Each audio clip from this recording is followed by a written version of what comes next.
반갑습니다. 주식대가 셜록입니다. 금일 시장 초반에는 상승 출발을 좀 보여줬던 하루였지만 코로나의 확산세의 좀 심화 및 해외 증시의 혼조세 등에 대한 우려로 상승폭을 반납하면서 밋밋한 조정을 좀 보여줬던 하루였던 것 같습니다. 금일 최근이 의미 있는 상승세를 보여주고 있는 이 신성통상 관련해서 말씀드리는 시간 가져보도록 하겠습니다. 제가 올려드리는 영상은 보통 한 번으로 끝나는 게 아니라 주기적으로 올려드리면서 그날그날의 상황과 이후 전망에 대해 수정하고 보완해 나가면서 매매에 참고하실 수 있도록 진행을 하고 있습니다. 구독만 해두시면은 이후에도 변화하는 상황에 맞춰서 내용들 확인하실 수가 있으시니까요. 구독과 좋아요 한 번씩 부탁드립니다. 아울러 저희 주식대가에서 증권사 제휴를 맺어주시는 분들께 저희 주식대가 공식 리딩 1개월을 무상으로 제공해드리고 있습니다. 아래 나가고 있는 번호로 성함만 문자 남겨주세요.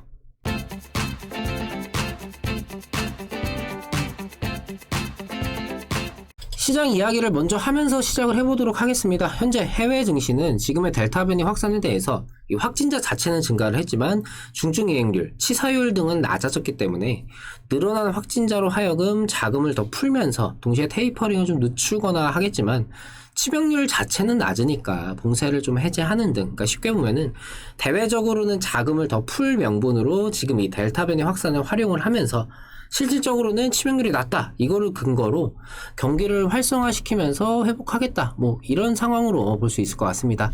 영국과 싱가포르가 코로나와의 공존을 택한 것처럼 각국의 코로나 대응 방침은 다를지라도 경제에 대해서는 어느 정도 공존을 택하는 것처럼 보여지는데요. 증시에는 이게 더 좋을 수밖에 없겠죠. 언제까지 코로나 때문에 좀 억눌릴 수는 없으니까 차라리 확진자가 좀 많은 상황이더라도 치명률이 낮으니까 문제 없어. 이런 인식이 심어지면은 증시에 작용하고 있는 부담감도 줄어들 테고 다시금 이 실적 가치주 위주의 안정적인 상승 흐름을 노려봐도 되겠죠. 물론 시장 등의 변수는 계속해서 체크를 해야 할 필요가 있겠지만 결국 주가를 결정짓는 가장 정직한 근거인 이 실적에 기반해서 시장이 서서히 가치의 중요성을 알아가는 이 시기에 충분히 긍정적인 작용을 해줄 수 있으리라는 생각입니다. 신성통상은 대표적인 대일 관련주로 관련 이슈가 있을 때마다 주가 변동이 나타나던 종목이었는데요. 최근 도쿄올림픽을 계기로 한일 정상회담 이야기도 좀 나오긴 했지만 도쿄올림픽 간에 문 대통령이 일본에 방문하지 않겠다라는 소식과 유네스코 세계유산위원회가 일본의 군함도 역사적 사실 왜곡에 유감을 표명하는 결정문을 만장일치로 채택을 하면서 최근 상승세를 다시금 좀 나타냈던 모습입니다.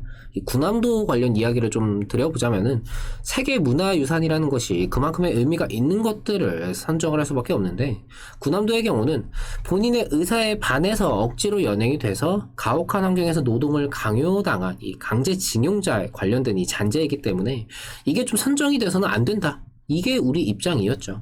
2015년에 메이지 일본의 산업혁명유산 23곳을 세계유산으로 등재할 당시에 노동을 강요당했던 이 징용자들의 희생자들을 좀 기억하고 당시 상황을 충분히 이해할 수 있도록 설명하는 그런 전시를 하겠다라고 일본은 약속을 했었습니다. 그러나 전시시설로 작년 6월에 공식 개장한 이 산업유산정보센터에는 조선인에 대한 차별이나 강제노동을 본 적이 없다 라는 이 하시마 주민 등의 증언 위주로 전시를 구성을 했고 이에 우리 정부는 역사적 사실을 왜곡을 하는 것이다 라면서 비판하고 시정을 요구를 했었습니다. 이런 상황에서 유네스코와 국제기념물 유적협의회 공동조사단이 현지 방문 그리고 온라인 방식으로 시찰을 한 뒤에 한국 등에서 온 노동자들의 이 강제 노역 사실을 인정했다라고 보기가 어렵고 해당 역사를 이해할 수 있는 조치를 제시했다라고 볼 수도 없다라는 취지의 보고서를 내놨습니다. 이에 세계유산위원회는 이를 근거로 지난 12일 일본이 과거 약속을 충실히 이행하지 않은 것에 대해서 강한 유감을 표명하는 결정문 초안을 작성해서 공개를 했고 22일 회의에서는 이걸 정식으로 채택을 한 것이죠. 세계유산위원회에서는 어찌되었건 역사적 전환 시기에 남아있는 유산이기 때문에 등재는 하되 얽혀있는 이 강제징용자 등에 대한 이 역사적 사실을 적시해서 역사적 사실 여기에 대해서는 분명하게 밝히고 이를 반성하고 바로잡는 계기로 활용이 되기를 좀 바랬을 텐데 일본은 여기서 강제징용 등 이런 역사적 사실을 왜곡을 하고 반성은 없는 유산 등재라는 좀 실리만 챙기고자 했었던 거고 이게 이번에 좀 지적을 받게 된 거죠. 신성통상은 이 스파, SPA 브랜드라고 하는데요. 기획부터 생산, 유통, 판매까지 직접 관리하는 브랜드를 스파 브랜드라고 하는데 신성통상의 탑10이 이런 스파 브랜드입니다. 이 스파 브랜드의 동종업계 1위 업체로는 일본의 유니클로가 있는데요. 유니클로가 일본 기업이다 보니까 이 일본 관련된 이슈가 좀 터지면은 이전에 있었던 일본 불매운동처럼 매출이 좀 급감하고 반대급부적인 수혜를 국내 기업인 탑10이 받으면서 대일 관련주로 좀 얽혀있는 그런 상황입니다. 유니클로는 이전에 불매운동으로 인해서 국내 매출이 좀 급감을 했고 이는 현재도 진행 중인데요. 반면에 이 탑10 등 국내 업체들은 반사이익 효과를 누렸죠. 이로 인한 기대감과 동시에 이 반사이익을 통한 외형 성장 및 실적 증가 등이 이번 도쿄올림픽 및 군안도 관련 이슈가 계기가 되면서 단순히 신성통상은 대일 관련주, 일본이 욕먹으면 올라가는 주식 여기서 그치는 게 아니라 알아보니까 이러이러해서 대일 관련주인데 매장 수도 계속 늘고 있고 매출도 계속 늘고 있네.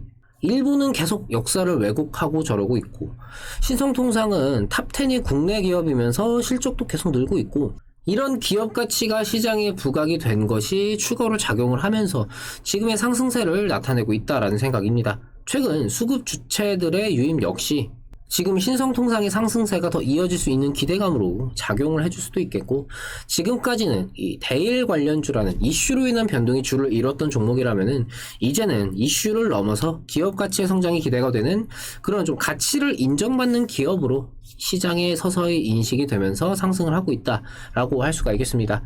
두 달여간 한 2배가량 상승을 했기 때문에 이 단기 급등에 대한 부담이 없는 건 아니지만 일회성 요인이라고 생각했던 이 일본 불매운동의 여파가 계속되는 일본의 악수로 인해서 재점화가 될 수가 있고 단순히 이슈로만 움직이는 그런 종목이 아니라 국내 스파 브랜드 전반적인 성장과 가치 부각 그리고 코로나 불황이 회복이 되고 있는 이 국면에서 추가적인 실적 개선이 더욱더 기대가 되는 만큼 신성통상은 여전히 매매에 대한 메리트가 있다라는 판단입니다. 델타 변이 재확산 및 최근 주가 상승에 대한 부담 등 변수가 없지는 않기 때문에 지금 당장의 상승세가 얼마나 어떻게 이어지는지는 좀 그때그때 집중을 하면서 대응할 필요가 있겠습니다. 이후 관련해서 변동 시에 다시금 영상을 통해서 도움드리도록 하겠습니다.